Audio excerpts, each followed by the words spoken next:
Today I want to share with you 5 tips on how you can be super simple when you're explaining something super technical.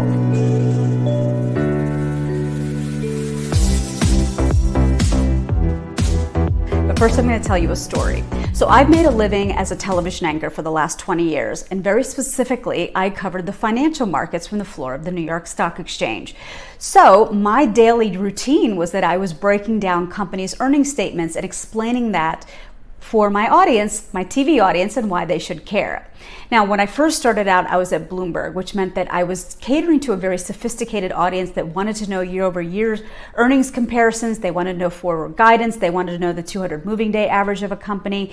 And so it was super wonky stuff, but I was catering to a sophisticated investor that wanted that kind of material. But then over the years, I moved to a more consumer audience that was like morning TV. It's a mom getting her kid ready for school. She might have Kellogg's in her stock portfolio, but she really doesn't need all that other stuff. So for me, I would have to really dilute what I was saying and say Kellogg's is one stock to watch today. The reason is because they just posted earnings. They missed expectations, but folks get really excited because they have a new paleo cereal that's hitting the markets in November, and that is why the company is saying that their guidance or their expectations are for earnings to be up for the latter quarter of the year. Boom, done. End of story. So my point being that I really had to, number one, read my audience, understand who I was talking to, and actually know a little bit more in order to be able to dumb it down and share less for the consumer audience. So know your audience is number one.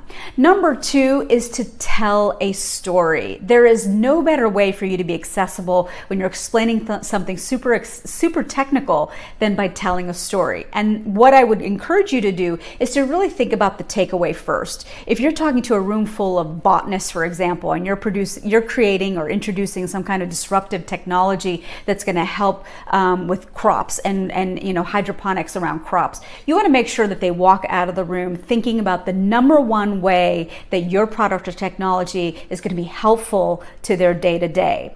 I personally, if I'm speaking to a room full of strangers, will ask the host organization to allow me to pre-interview 6 people that they know are going to be in the room, because I want to understand what their motivation is. What are their pain points? What's keeping them up at night? And make sure that I'm really hitting on that when I get up to speak to the entire larger group. So number 2 is to really be able to tell a story and start with the takeaway in mind.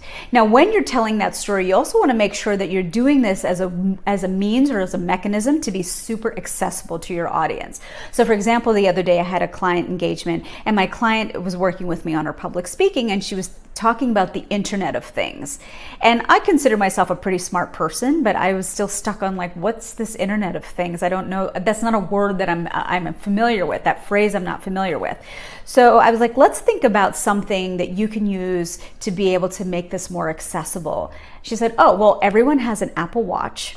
Most people have an Apple Watch.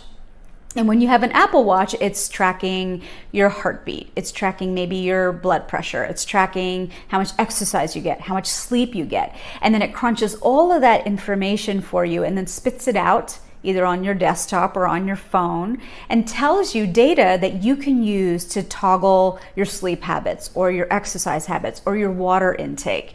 So the Internet of Things is that connectivity that gives you data that you can act upon. Okay, now I understand what that means, and we can translate that into other mediums. So make sure you tell a story, start with the takeaway in mind, and think about a story that's going to make whatever concept you're about to present super accessible to your audience.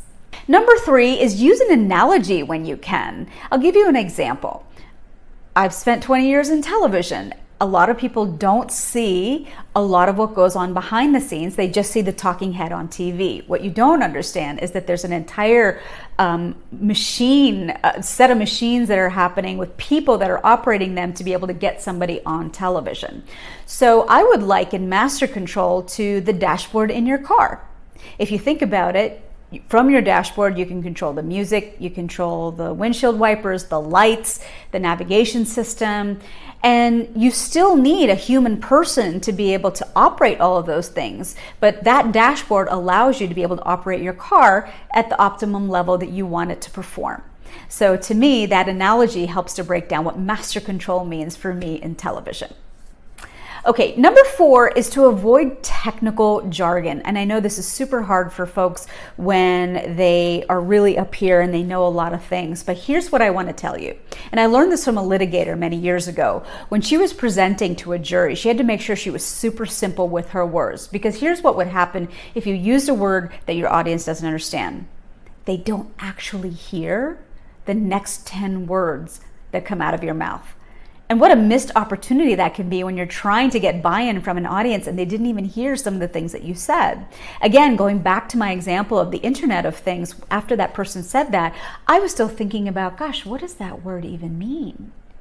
And so then I didn't hear the next 10 things that she said, or whatever, maybe the next 9 words that she said, because I was still stuck on that word. So just to make sure that you're super simple, super clear, use monosyllabic words in the words of Hemingway, but make sure you're super accessible to your audience. And by using less technical jargon, and consider your audience again, you are going to be able to have more impact. And then the final tip that I'm going to offer you today, which is number 5, is to use pictures to support a concept that you are presenting. As human beings, we really understand the world in one of 3 ways. Kinesthetic, which is our hands touching, engaging.